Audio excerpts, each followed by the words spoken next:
अपने बच्चों को जो जो अच्छी बातें हम कथा से सुनाया करें तो YouTube से निकाल कर अपने बच्चों को केवल उतनी बात सुनवा दिया करो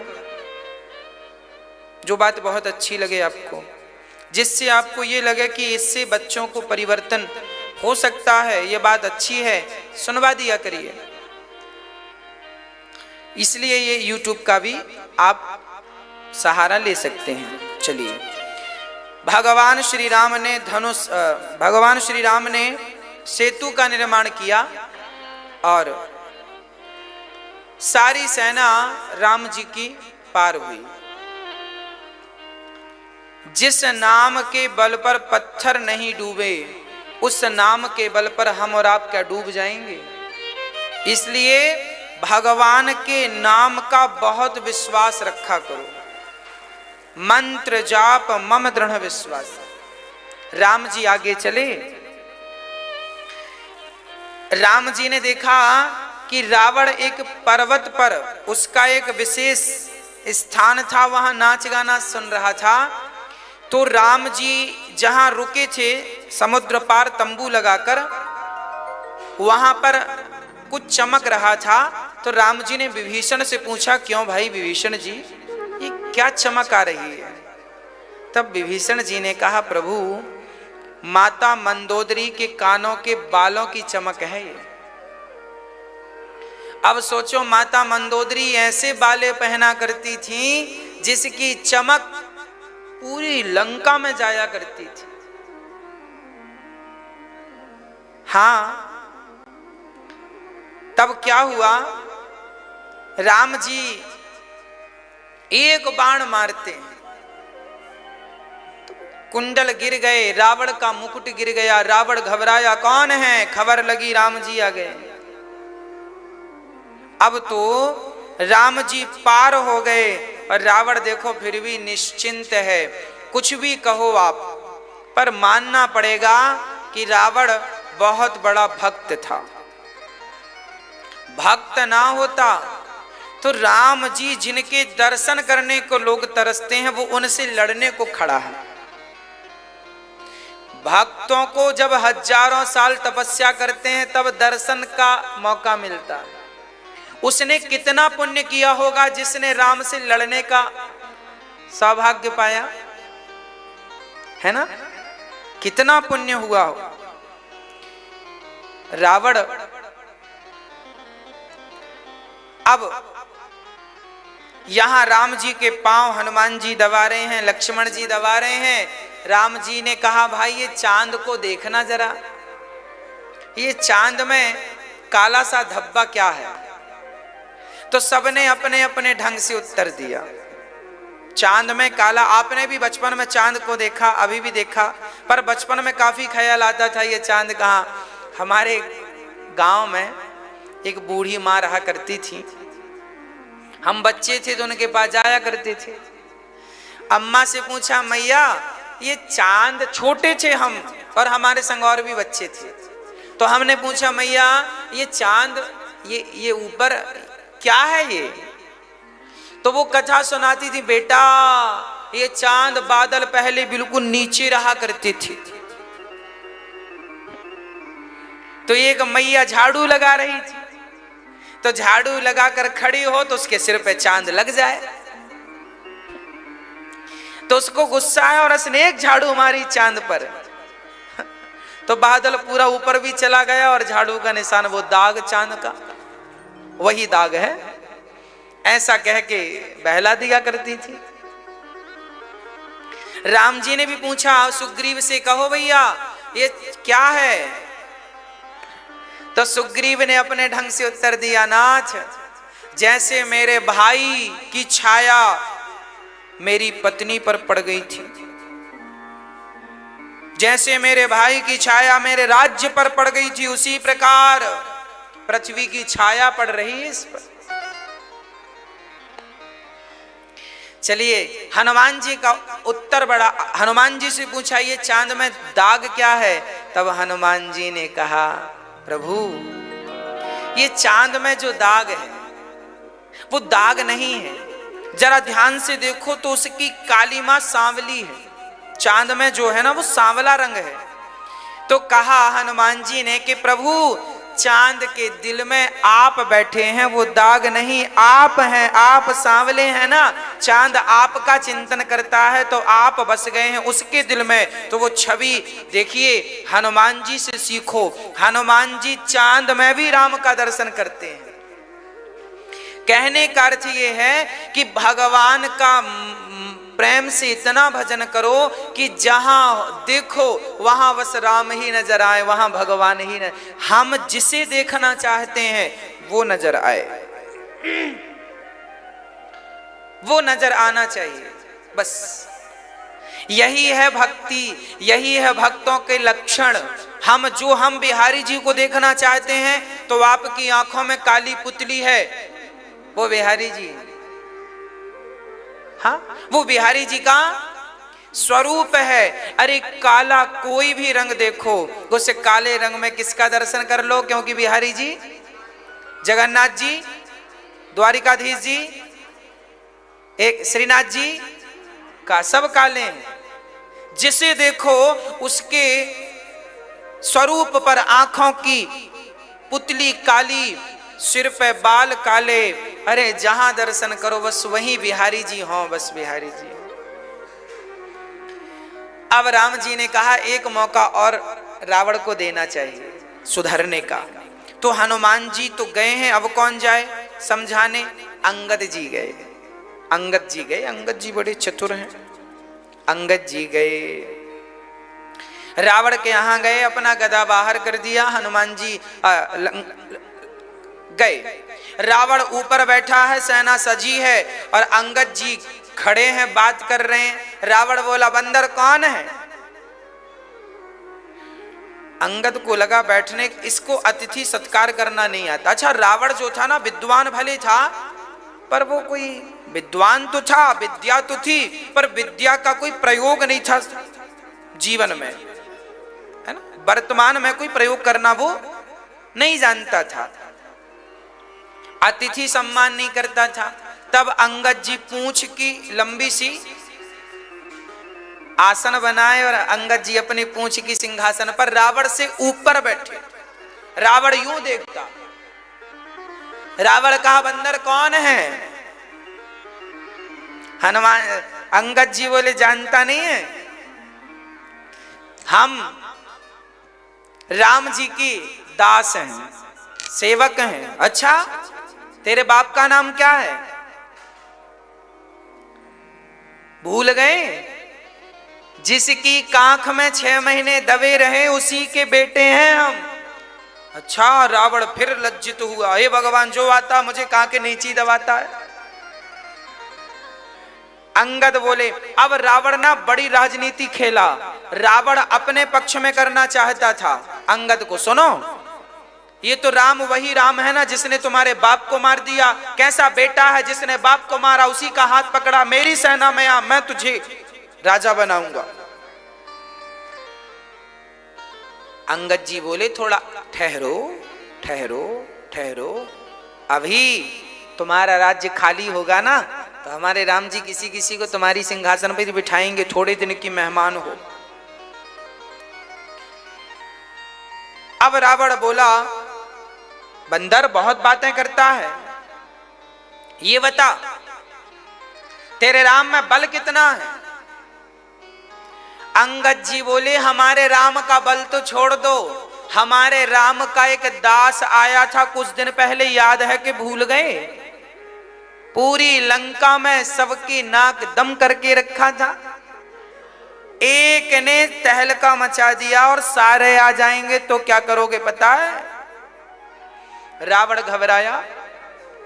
रावण ने कहा सुनो ये सब बंदर भालू तो हमारे भोजन है, पका पका के खा जाएंगे। तो अंगद जी बोले क्यों? तब पेट खराब था क्या जब हनुमान जी आए थे? क्यों नहीं पका के खा लिए? पेट खाते हो बंदर? हाँ एक बंदर आया तो ये अब हम दूसरे आए हैं। अंगद जी ने कहा मेरा पांव रखा है, जमा दिया पांव, कह दिया यदि तुम में बल है, तुम्हारी यहां कोई सेना में बलशाली है तो आए मेरा पांव हटाए। यदि पांव रत्ती भर हिल गया तो राम जी हार जाएंगे। देखिए अंगद जी कह रहे हैं कि मेरा पांव, अच्छा किसी ने सचमुच हिला दिया होता तो क्या राम जी हार जाते? याद रखना, जब भक्त अंगद जी कह रहे हैं कि मेरा पांव जमा है, अंगद जी अपने बल से नहीं कह रहे हैं, अंगद जी भगवान से कह रहे हैं प्रभु मैं अपना पांव जमा रहा हूं, पर इस पांव की रक्षा आप करिएगा, क्योंकि मैंने वचन भी आपके बल से ही कहा है, मैंने अपने बल से नहीं कहा। जीवन में यह शिक्षा है कि कोई बात कहो तो अपने बल से नहीं, भगवान के बल से कहो। मैं नहीं हूं, कुछ जो है मेरे राम जी करेंगे तो वही करेंगे। करना है सो राम जी को, नहीं करना है सो राम जी को, हम तो निमित्त हैं। पांव जमा दिया, बड़े बड़े रो, मेघनाथ आया, हिलाया, पसीना छूट गया, सब आए, अंत में रावण आया। जब रावण आया और पांव हिलाने लगा तो अंगद जी ने पांव हटा लिया, पकड़ना चाहा तो पांव हिला लिया, पांव हटा लिया तो रावण गिरा, उसकी मुकुट गिर गई। अंगद जी ने बढ़िया बात कह दी, रावण यदि पांव पकड़ना ही है तो मेरे क्यों पांव पकड़ता है? भगवान राम के पांव पकड़ ले, तेरा कल्याण हो जाएगा। अपने मुंह पर तिनका दबाकर गले पे कुल्हाड़ी रख के जा, राम तुझे माफ कर देंगे। जा। रावण की मुकुट उठाकर अंगद जी ने फेंक दी, राम जी के चरणों में गिरी। राम जी ने विभीषण से कहा ये क्या है? बोले ये रावण की मुकुट है। छलांग लगा के अंगद जी आए, राम जी को सूचना दी, प्रभु वो मानने वाला नहीं, मूर्ख हृदय न चेत जो गुरु मिलहि विरंची सम। कितना भी ज्ञान दे दो मूर्ख की समझ में नहीं आता। अब राम जी सेना तैयार करे, टुकड़ियों में बांट दी राम जी ने और बिल्कुल जोश से भर दिया। सुनो, या तो जीत होगी या तो मृत्यु होगी। जीवन में कोई भी काम करो तो बिल्कुल कॉन्फिडेंस से करना चाहिए, पूरा 100% कॉन्फिडेंस होना चाहिए, हम इस काम को कर पाएंगे। कॉन्फिडेंस कम हुआ वही हार होती है। तपाओ अपने आप को। मैं कहीं सुन रहा था कि तलवार, जिस तलवार से युद्ध लड़ा जाता है उस तलवार को पहले लोहार की भट्टी से गुजरना पड़ता है, उस लोहार की भट्टी में उस तलवार को तपना पड़ता है। जो तलवार जितना तपती है, जितना पिटती है, उतना ही वो युद्ध क्षेत्र में अपना पराक्रम दिखाती है, छूने से गला काट देती है। तलवार तपे ना तो टूट जाती है। बस जीवन में जो जितना तप गया तप गया तप गया, बस वही श्रेष्ठ है, वही महान है। राम जी ने तपाया अपनी सेना को। मत देखिए क्या नीतियां हैं, कोई सीखे तो क्या क्या सीख सकता। रावण जैसे दिग्गज को आज पछाड़ने के लिए राम बंदर भालुओं की सेना लेकर चल रहे हैं। जीवन में कभी अपने आप को कमजोर मत समझना, बस ये राम जी सिखा रहे हैं। जीवन में कभी अपने आप को कमजोर नहीं समझना। मैं छोटा नहीं हूं, मैं कमजोर नहीं हूं,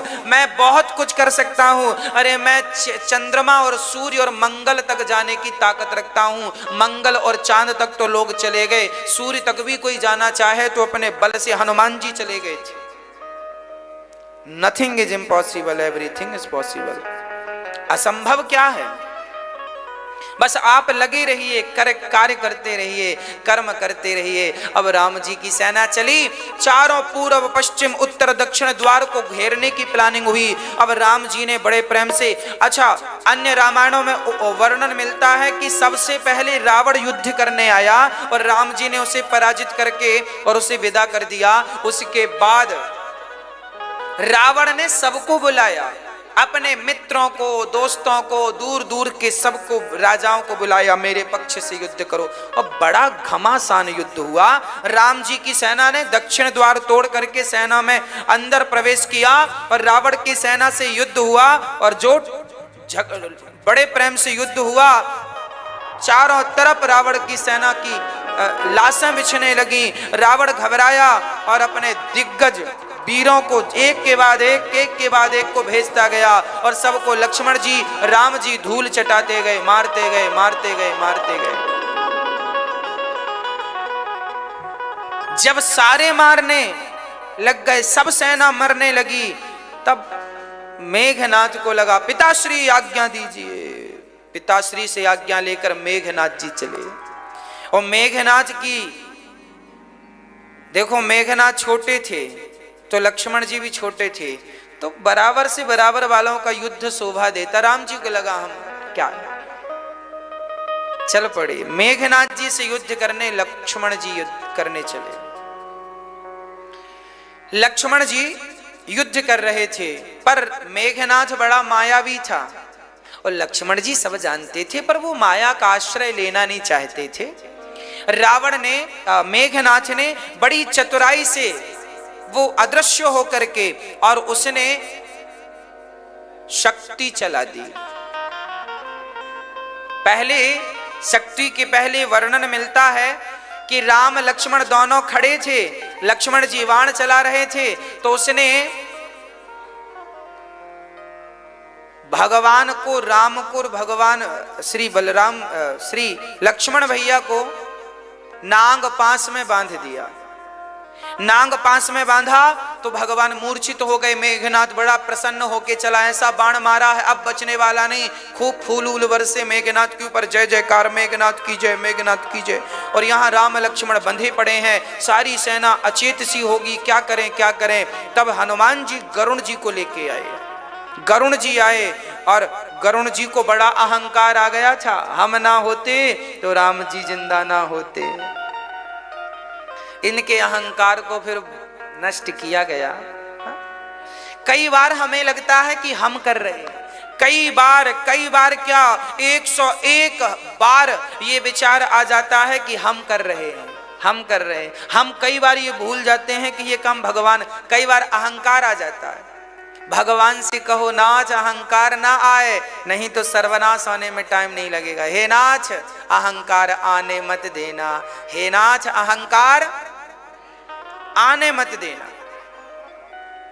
अब बड़े प्रेम से भगवान नागपाश से मुक्त हुए, जीवित हुए। मेघनाथ फिर युद्ध करने चला और अब की बार माया शक्ति छोड़ी। लक्ष्मण जी शक्ति, वो शक्ति एक्चुअली मेघनाथ ने विभीषण को मारने के लिए चलाई थी, पर विभीषण जी की रक्षा करने के लिए भगवान ने वचन ले रखा है कि जो संपत्ति शिव राव नहीं दीन दिए दसमाछ, सोई संपत्ति विभीषण नहीं सकुच दीन रघुनाथ। घबरा गए लक्ष्मण जी, घबराए कि यदि विभीषण जी मर गए तो राम का वचन मिथ्या हो जाएगा। राम ने कहा था विभीषण मैं तुम्हें लंका का राजा बना दिया। अब यदि मेघनाथ ने मार दिया होता लक्ष्मण विभीषण जी को, तो विभीषण जी राम का वचन मिथ्या ना हो, इसलिए उस शक्ति के सामने लक्ष्मण भैया आ गए और वो शक्ति लक्ष्मण जी की छाती पर लगी। हा लक्ष्मण कह के राम जी रोने लगे। खबर मिली मेघनाथ ने उठाना चाहा लक्ष्मण को, पर वो पृथ्वी धारण करने वाले शेषावतार हैं, कैसे हिलते। हनुमान जी ने उठाकर राम की गोद में, हा लक्ष्मण भैया, राम जी रोए हैं, हा लक्ष्मण मैं कैसे मुंह दिखाऊंगा, अब मैं किसके लिए अयोध्या लौट कर जाऊंगा। मेरी माँ कौशल्या पूछेगी। जब राम जी वनवास आने लगे हैं ना, तो कौशल्या जी ने कहा था राम लक्ष्मण को लेकर जा रहा है, जैसा ले जा रहा है वैसा ही लेकर आना, यदि कुछ हुआ वापस तुम भी मत आना, ये कौशल्या जी ने कहा था। हा? अब राम जी रोए, मैं क्या मुंह दिखाऊंगा अपनी माँ को, हा लक्ष्मण मुझे छोड़कर चले गए। अब चिंता होने लगी, क्या करें क्या करें क्या करें। तब हनुमान जी को कहा कोई वैद्य मिल जाए तो काम बने। विभीषण जी ने कहा लंका में वैद्य है पर वो इलाज करेगा नहीं। हनुमान जी बोले पहले लाएं, तो वैद्य जी को लेने गए। सुखैण वैद्य से कहा चलोगे, ना ना मैं ना चलूंगा। हनुमान जी उसका पूरा घर उठा के ले आए। अच्छा घर उठा के क्यों ले आए? यदि वैद्य को लाते तो वो बहाना कर सकता था हम तो दवाई लाना भूल गए। हनुमान जी बोले सुनो सब ही ले, घर ही ले चलो, तो दवाई की झंझट घर में ही होगी। दवाई पूरे डॉक्टर घर समेत उठा के ले आए हनुमान जी। देखिए हनुमान जी कितना विशाल सोचते हैं। आपसे हम कहें ये कर लो तो आप उतना ही करते हैं, जबकि इर्द गिर्द और बड़ी सोच रखे कितना अच्छा आप कर सकते हैं उस काम को। हनुमान जी हर काम को कितना बढ़िया करते हैं। वैद्य जी को बुलाए, वैद्य का घर सहित लेके आए, घर भी ले आए। वैद्य जी से कहा चलो इलाज करो, वैद्य जी बोले हम राक्षसों के हैं। तब भगवान राम ने कहा भैया वैद्य का कोई ये नहीं होता कि मैं इसका डॉक्टर हूं, इसका अरे डॉक्टर तो सबके लिए भगवान होता है, डॉक्टर के लिए कोई दुश्मन नहीं होता, ये डॉक्टर भगवान तुल्य होता। आप इलाज करिए इनका। बड़ी नीतियों की बात कही। हाँ, तब कहीं जाकर उन्होंने इलाज किया, नाड़ी पकड़ी, बोले सवेरे प्राण निकल जाएंगे, रात भर के प्राण। ये संजीवनी बूटी मिल गई तो काम बनेगा। अब संजीवनी बूटी लाए कौन, यहां से हिमालय जाए कौन? हनुमान जी ने कहा आपका दास है। हनुमान जी जो छलांग लगा के गए। रावण को पता चल गई, कालनेमी को भेज दिया। पहले ही रावण की कितनी माया थी, हनुमान जी जैसे व्यक्ति कितनी तेजी से गए, पर उसके पहले रावण की माया पहुंच गई। कालनेमी बैठ गया और राम राम बोलने लगा। वहां पर हनुमान जी ने देखा हिमालय में बाबा जी राम राम बोल रहे हैं। कालनेमी बाबा जी बन के बैठा था। आओ हनुमान आओ, संजीवनी लेने जा रहे हो? अरे आपको कैसे पता? हनुमान जी बड़े इंप्रेस हो गए, वाह इनको सब पता। हाँ हमें सब पता है। लक्ष्मण को मेघनाथ ने शक्ति मारी है और हाँ हाँ हाँ, अरे आप तो त्रिकालज्ञ हैं, सब जानते हैं।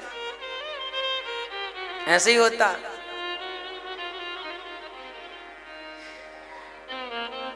ऐसे ढोंगियों से भी जरा बच के रहिएगा। ये कालनेमी है, समाज में कालनेमी यही है, झूठ बोलने वाले। आप सभी ये कथा अपने मोबाइल यूट्यूब पर जरूर देखिए, आगे की कथा, रावण मरण और राम जी का राज्य तिलक, भरत मिलाप। हाँ, अब राम जी हनुमान जी कालनेमी से, कालनेमी कहता है हम तुम्हें गुरु मंत्र देंगे, हम तुम्हें सारी बूटियां देंगे, सुनो बैठो यहाँ। अच्छा, वो समय जाया कर रहा था, समय बिगाड़ रहा था, क्योंकि समय केवल रात्रि का अवस्था।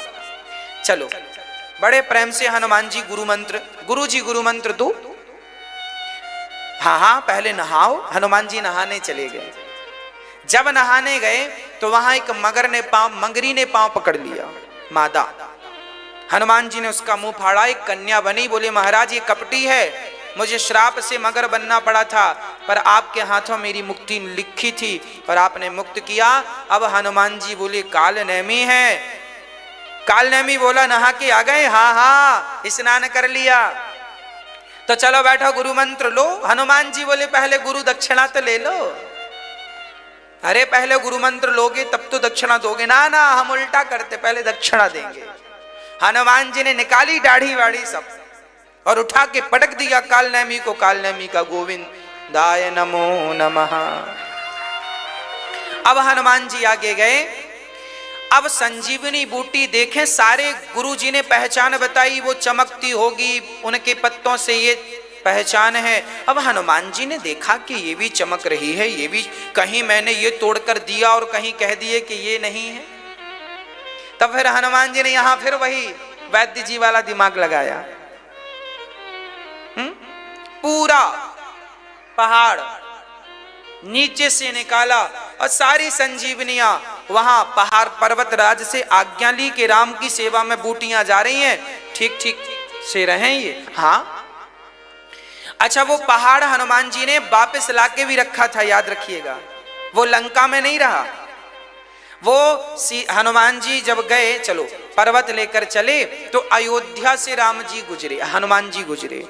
भरत जी ने देखा कि कोई बंदर जा रहा है। सेना ने कहा, एक बाण मारा, राम राम कहते हुए हनुमान जी तो नीचे गिर गए। उस पहाड़ को हनुमान जी के पिता पवन देव ने संभाल के रखा, हवा ने वो आकाश में ही रहा। हनुमान जी नीचे गिरे। भरत जी ने कहा आप कौन है? अच्छा, अयोध्या में हनुमान जी नीचे गिरे, इसका क्या अर्थ है?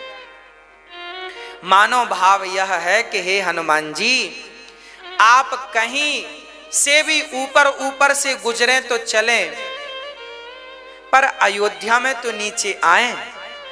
अयोध्या में ऊपर से मत जाइए, नीचे आइए। क्यों? क्योंकि ये वही अयोध्या है जिसने भगवान को ऊपर से नीचे खींच लिया। तो आप तो भगवान के भक्त हैं, जब वो इस धरती पर नीचे आए तो आप भी तो नीचे आओ। तो हनुमान जी नीचे आए। भरत जी ने पूछा आप कौन हैं, पूरी कथा सुना दी। अब तो हनुमान जी को देखकर गले लगाकर भरत जी रोए, यादें ताजा हो गईं। मेरे राम जी पर इतना संकट, लक्ष्मण जी मरे पड़े हैं, सीता जी का हरण हो गया है। लक्ष्मण जी भारत जी बोले एक बाण चलाऊंगा रावण मर जाएगा। भारत जी वहीं से बाण चलाते तो रावण मर जाता। हनुमान जी ने रोक दिया, प्रभु इतना सब किया है, थोड़ा सा सब्र रखिए और विश्वास करिए। अब भारत जी देख रहे हैं कि हनुमान जी लेट हो रहे हैं, सूर्य उदय का टाइम है और ये संजीवनी गई नहीं। तब भरत जी ने कहा मेरे बाण पर बैठ जाओ।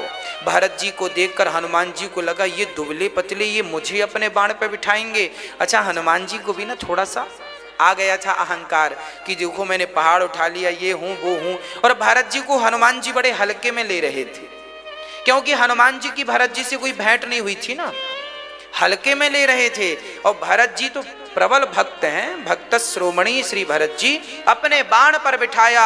हनुमान जी को जितनी वेग से हनुमान जी पहुंचते उससे कई गुना तेजी से बाण ने पहुंचा दिया। और हनुमान जी रखे, वैद्यराज ने बूटी निकाली और उसका रस निकालकर जो लक्ष्मण जी के मुख पे डाला, चेतना आ गई, जय जयकार होने लगी, राजा रामचंद्र भगवान की चेतना आ गई। श्री लक्ष्मण जी उठकर बैठ गए और जब लक्ष्मण जी उठे, जय जयकार। दूसरा दिन हुआ, फिर मेघनाथ को खबर लगी जिंदा हो गया। अब की बार मेघनाथ गया युद्ध करने, पिताश्री अब मार कर आऊंगा। और मेघनाथ उस समय यज्ञ करके गया था, यज्ञ कर रहा था। वो यज्ञ पूरा हो जाता तो वो अमरता ही नहीं। तब उस यज्ञ को विध्वंस करने के लिए हनुमान जी लक्ष्मण जी गए, यज्ञ को विध्वंस किया। और मेघनाथ ने अब की बार सारी ताकत, नारायणास्त्र, ब्रह्मास्त्र, सुदर्शना सब चलाए, पर सब लक्ष्मण जी को प्रणाम करके जा रहे थे। मेघनाथ गया दौड़ा दौड़ा, पिताश्री पिताश्री। पिता ने कहा क्या हुआ? अरे बोले वो लक्ष्मण भगवान है, मैंने ब्रह्मास्त्र चलाया प्रणाम करके आ गया, सुदर्शनास्त्र चलाया, ये चलाए वो चलाए, इनका कोई तोड़ नहीं था। ये भगवान है जिनको ये अस्त्र भी प्रणाम कर रहे हैं।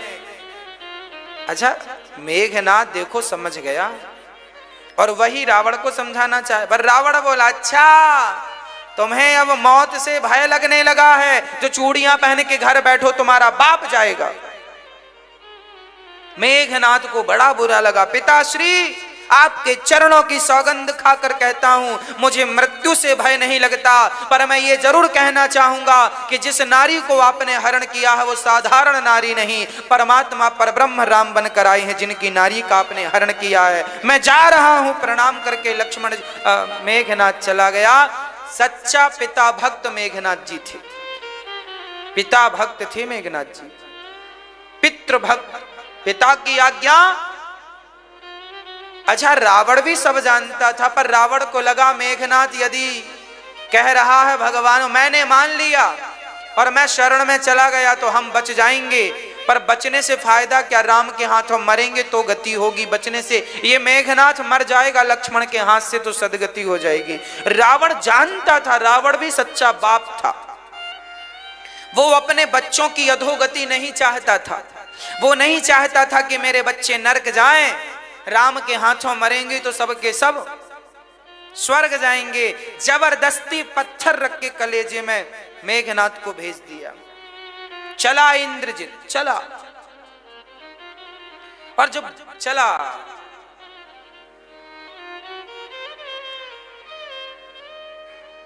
जो बाण चलाया लक्ष्मण जी ने, ऐसे बाण चलाए लक्ष्मण जी ने, घमासान युद्ध हुआ, अंत में अंत निर्णायक युद्ध हुआ मेघनाथ से। एक बाण साधा, बहुत सारे बाण प्रकट हुए और जो बाण मारा, दो बाण जाकर के मेघनाथ की दोनों भुजा काटते हैं, एक बाण जाकर के मेघनाथ का सिर काटता है और एक हाथ जाकर के सिलोचना के सामने गिरता है और मेघनाथ का सिर वहीं पड़ा है, धड़ वहीं पड़ा है, दूसरा हाथ जाके रावण के सामने गिरता है। रावण ने देखा ये मेरे भाई, ये मेरे बेटे का हाथ मेघनाथ मारा गया। पत्नी सिलोचना कहते हैं मेघनाथ के हाथ ने, कटे हुए हाथ ने अपने रक्त से लिखा सिलोचना के सामने। सिलोचना ने कहा अपने पति के हाथ को पहचान तो लिया, पर वहां पे अपने रक्त से लिखा मेघनाथ ने। सिलोचना मैं अलविदा हो गया हूं, ये लिखा मेघनाथ के उस कटे हुए हाथ ने। सिलोचना का प्रसंग बड़ा अद्भुत है। सिलोचना अपने पति का हाथ लेकर के उस युद्ध क्षेत्र में गई, चारों तरफ शांति थी। राम जी ने मेघनाथ के सिर को और धड़ को संभाल के रखा था, सुबह होएगी तो सुरक्षित बाइज्जत भिजवाएंगे। सिलोचना ने चिता बनाई, पति राम से मांगा, राम मेरे पति का सिर दे दो। धड़ लेकर बैठ गई, हाथ लेकर बैठ गई, सिर नहीं था। सिर राम जी ने दिया तो सिलोचना बैठने लगी चिता पर, तो बंदर भालुओं ने मजाक कर दिया, अरे सिलोचना तेरा पति राम से दुश्मनी किया, हाँ ऐसे लोगों के लिए तुम सती हो रही हो। तुम सती हो, यदि तुम सच्ची पतिव्रता हो तो अपने पति का सिर हंसाओ, यदि ये हंसेगा तो मान जाएंगे कि तुम सच्ची पतिव्रता हो। सिलोचना ने अपने पति से कहा, प्राणनाथ जरा हंसिए। मरा हुआ मेघनाथ, उसका मस्तक हंस पड़ा, सारे लोग दंग रह गए। सती के सतीत्व पर कोई संदेह है? राम जी ने आकर डांटा, क्या किया, एक सती का सतीत्व भंग कर रहे हो, सती का सतीत्व की परीक्षा ले रहे हो। अच्छा, राम जी इस बात से डर रहे थे कहीं सिलोचना लक्ष्मण को श्राप ना दे दे। राम जी डर रहे थे क्योंकि मेघनाथ, देखो शक्ति से तो मेघनाथ बच गए, पर कहीं श्राप दे देती सिलोचना तो लक्ष्मण जी बचते नहीं। अच्छा, ये सिलोचना कौन है? ये नागों की पत्नी है, नाग कन्या है। सच्ची बात यह है कि सिलोचना का विवाह लक्ष्मण से होने वाला था, परंतु मेघनाथ ने नाग लोक में जा इसने उत्पात किया, तब वासुकी ने सिलोचना को ब्याह दी।